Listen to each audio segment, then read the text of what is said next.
بسم الله الرحمن الرحيم. سبحانك لا علم لنا إلا ما علمتنا إنك أنت العليم الحكيم.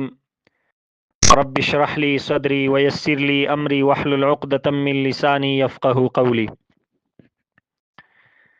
قدرمندو طالبانو او د درس شریکو ملګرو، پرونی درس کې موږ د هغه شپږو اجمالی شیانو ذکر وکړو. کم شپږ شیان چې د هغې څخه ټول نو حمیر عبارت ده. نن په حرفن کې د شروع کولو نه مخکې د لسو مباحثو پیژندل ضروری. نو موږ او تاسو په علم نحو کې شروع کړی ده.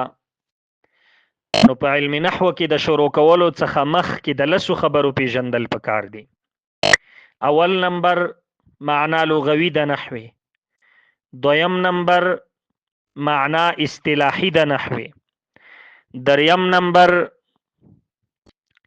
موضوع د نحوی، څلورم نمبر غرض د نحوی، پنځم نمبر وجه تسمیه د نحوی، شپږم نمبر واضع د نحوی، اووم نمبر سبب الوضع د وضع سبب چې ولې وضع شوی ده، اتم نمبر نسبت د نحوی، نهم نمبر حکم د نحوی، لسم نمبر فضیلت د نحوی.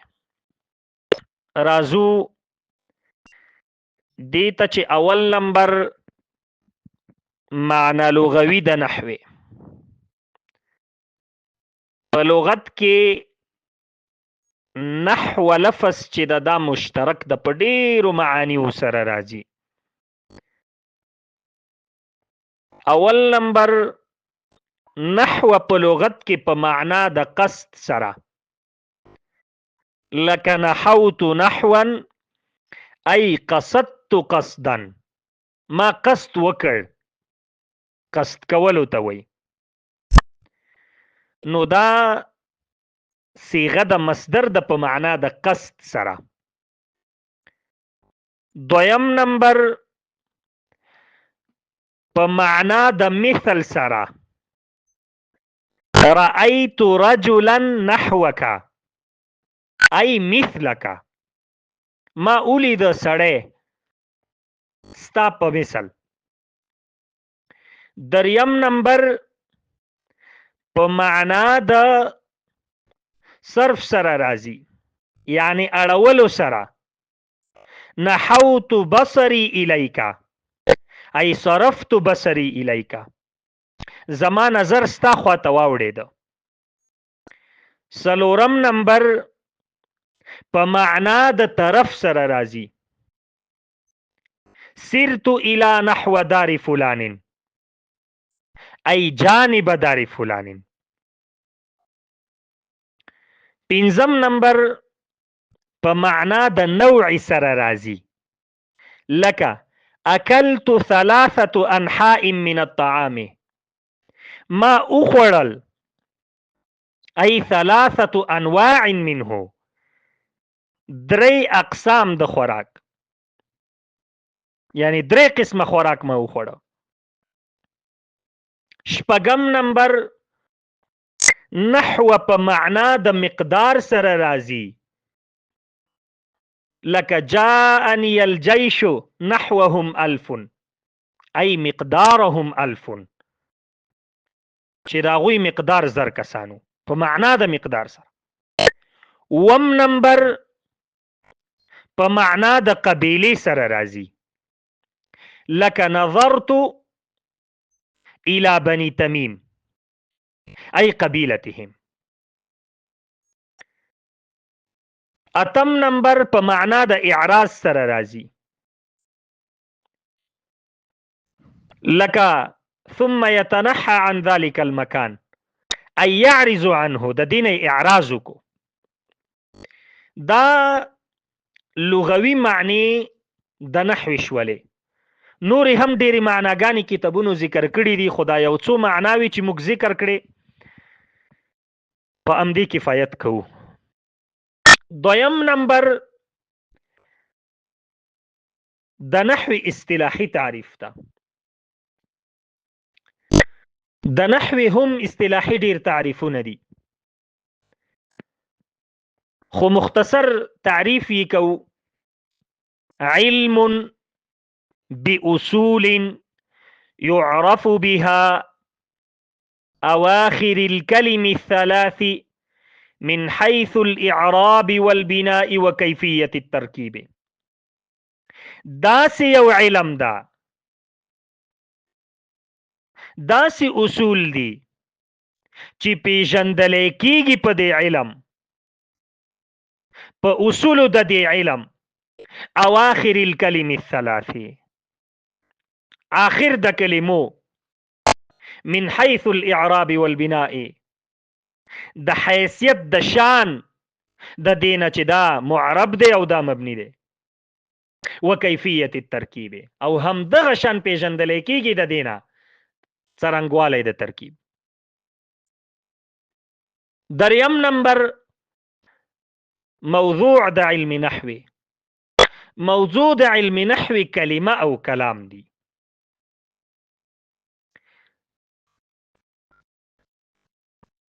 څلورم نمبر غرض د علم نحو: صيانة الذهن عن الخطأ اللفظي في كلام العرب. بچ کیدل د ذهن د مبتدی دی د هغه خطای لفظی نه فی کلام العرب، په کلام د عربو کې. پنځم نمبر وجه د تسمیه. ډیر وجوه د دې دي، خو یوه وجه یې دا ده چې علم نحو ته علم نحو ځکه وایي چې نحو په لغت کې صیانت ته وایي، او دا هم صیانت کوي. صیانت بچ کېدل د ذهن د مبتدی، د ذهن د نوي شروع کوونکي د خطا نه په کلام د عربو کې. کله چې دی د نحوي قوانین په ځان کې عملي کی. شپږم نمبر واضع د علم نحوی. علم نحو چا وضع کړي؟ دې کې هم مختلف اقوال دي، خو راجح قول پکې دا ده چې ابو الاسود دؤلي رحمه الله تدوین د علم نحوی کړی ده. وم نمبر سبب د وضع.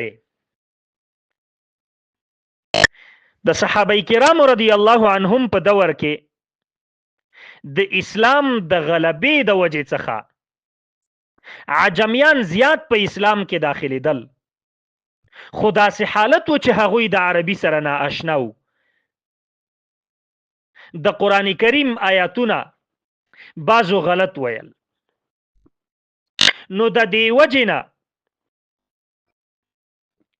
باعث دا شو چې حضرت علی رضی الله تعالی عنه د دې فن په جوړولو باندې کار وکړ او د دې حکم یې وکړ ابو الاسود دؤلي رحمه الله ته. اتم نمبر نسبت د دې دا یو علم د علوم عربیونه. نهم نمبر حکم یې دادا، حکم یې زده کړه یې ضروری ده. لسم نمبر فضیلت. ابو ایوب السختیانی رحمه الله وی: تعلموا النحو فإنه جمال للوضيع وتركه هجنة للشريف. ایوب السختیانی رحمه الله وی: تعلموا النحو، تاسو علم نحو زده کړئ، فإنه پس بشک دا علم نحو چې دا جمال للوضيع، دا ښایسته د چا د پاره؟ د کمزوري سړي د پاره. وترکه او پریښودل د دې چې دی هجنة للشریف، دا عیب د چا د پاره؟ د شریف د پاره. نور هم علما د دې فضیلتونه بیان کړي، لکه النحو فی الکلام نحو په خبرو کې داسې دا کل ملح فی الطعام لکه مالګه په ډوډۍ کې. یا الصرف ام العلوم والنحو ابوها، صرف د علوم مور یادېږي او نحو یې پلار. قدرمنو زده کوونکو، الله پاک مو خوشاله قدرمن لره. نننی درس په همدې ځای پای ته رسوو. وصلى الله تعالى على خير خلقه محمد وعلى آله وأصحابه وأتباعه أجمعين برحمتك يا أرحم الراحمين.